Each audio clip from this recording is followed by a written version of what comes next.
মানুহক যদি সন্মান দিব যদি লাগে বা কাৰোবাৰ যদি দিবলৈ মন যায় তেতিয়া নমোৱাৰ আগতে সন্মান যাচিব লাগে। মই আপোনাক উদাহৰণস্বৰূপে বস্তু কেইটামান দেখুৱাম, এতিয়া বুজি পাব। ৰ'ব দেখুৱাই দিছোঁ বেক কেমেৰা। এজোপা দেখিছে ন, নাৰিকল হয়, হালধীয়া নাৰিকল বাৰু। যিয়ে নহওক এই গছ নাৰিকলজোপা গুৰিটো চাওক কিমান মস্ত। কাৰণ এইজোপা নাৰিকল গছত ইয়াত সাৰ পানী সকলোবিলাক দিয়াৰ কাৰণে চেহেৰাটো ভাল হৈ আছে। তাৰপিছত পানী পাইপ যত্ন কৰি আছে কাৰণে নাৰিকলজোপা চেহেৰাটোও ভাল হৈ আছে, নাৰিকলো লাগি আছে। বহুত নাৰিকল লাগি আছে নাৰিকলজোপা। য'ত কোনো ধৰণৰ প্ৰতিপালন নকৰা গছ এজোপা দেখুৱাম, চাবহি ৰ'ব।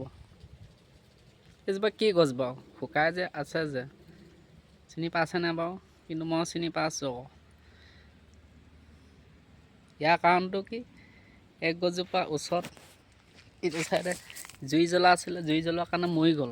কিন্তু এতিয়া ইয়াক সাৰ পানী গোবৰ কিবা কিবি দিলে জানো বাচিব জানো? ইয়াত যদি জুই যদি নজ্বলোৱা হ'লেতো গছজোপা নমৰে নহয়। ইয়াত এতিয়া যিমান পানী দিলেও মিছা, বৰষুণ ৰাতিয়ে দিনে বৰষুণ দিলেও মিছা, মৰিলে। আগতীয়াকৈ এইজোপাক সাৰ পানী যদি জংঘলে হেৰি কৰি আছিলে, আৱৰি আছিলে, আঁতৰাই দিব লাগে। ঠিক তেনেকৈ মানুহক যদি সন্মান কৰিব লাগে, নমৰাৰ আগতে সন্মান যাচিব লাগে, সৰুৱে হওক বা ডাঙৰে হওক। কিছুমানে কৈ আছে চাকৰি দিব লাগিব বা সংস্থাপন দিব লাগিব, কিবা কৰিব লাগিব বুলি।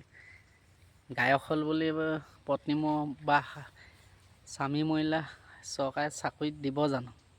এইটো যিমান প্ৰতিবাদ কৰিলোঁ মৰি গ'লোঁ, মইতো সম্ভৱ বুলি নাভাবোঁ। কাৰণকেইটা মই আপোনালোকক কৈ দিছোঁ। আজি টেট শিক্ষক যিখিনি কণ্ট্ৰেক্সুৱেলত আছে, তেওঁলোকে গুৱাহাটীত প্ৰতিবাদ কৰি চাকৰি ৰেগুলাৰ কৰিব পৰা নাই। কিমান প্ৰতিবাদ কৰিছে, টিভিত দিয়ে থাকে। আৰক্ষী আৰু প্ৰতিবাদকাৰী শিক্ষকৰ মাজত হতাহতি, পচন্দৰ মাৰপিট, কিবা কিবি অগং বগং।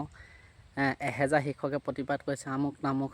আকৌ যিবিলাক স্কুলত ভাত ৰান্ধনি আছে, তেওঁলোকেও প্ৰতিবাদ কৰে। 1000 গৰাকী মহিলাই প্ৰতিবাদ কৰিছে, কিবা কৰিছে, দৰমহা বঢ়োৱা নাই, আমুক কৰা নাই, তামুক কৰা নাই।